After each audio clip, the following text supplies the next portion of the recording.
تمام دیکھنے اور سننے والوں کو السلام علیکم۔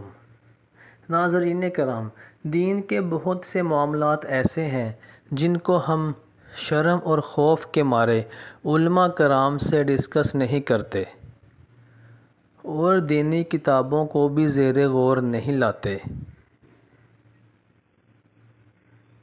اپنے طور پر ان معاملات اور مسائل کا جواب ڈھونڈ کر اس کے مطابق ہی ساری عمر گزار دیتے ہیں اور یہ بھی نہیں جانتے کہ ہم گناہ گار ہو رہے ہیں۔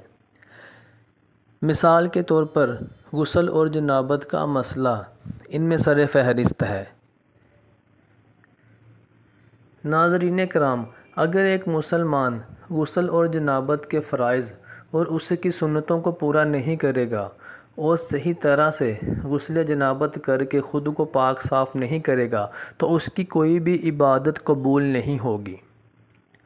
بس کم علمی کی وجہ سے لوگ جنبی حالت میں خود کو، اپنے کپڑوں کو اور بستر کو ناپاک سمجھتے ہیں، اور خاص طور پر عورتیں ان معاملات سے بالکل نابلد ہوتی ہیں اور کھانے کو اور کام کاج کو بھی ہاتھ نہیں لگاتی جب تک وہ غسل نہ کر لیں۔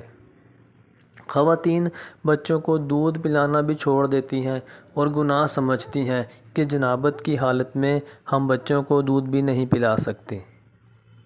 اس کے علاوہ غسل کیے بغیر آٹا گوندنے سے بے برکتی ہوگی، حالانکہ شریعت اس جہالت کو رد کرتی ہے اور اللہ پاک کے نبی صلی اللہ علیہ وآلہ وسلم کی بہت سی مستند احادیث موجود ہیں کہ ہم بستری کرنے کے بعد مرد یا عورت کے لیے صرف نماز، طواف اور مسجد میں ٹہرنا حرام ہے۔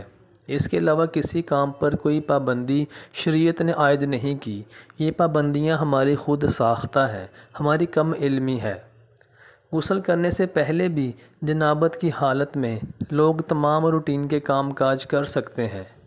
مثال کے طور پر روزہ رکھنے کے لیے سحری کے لیے اٹھنا، سحری تیار کرنا، سحری کھانا، اس کے علاوہ کھانا تیار کرنا، گھر کے دوسرے کام کاج، اور اس طرح مائیں بھی اپنے بچوں کو دودھ وغیرہ پلا سکتی ہیں اور گھر کے روز مرہ کے کام کر سکتی ہیں۔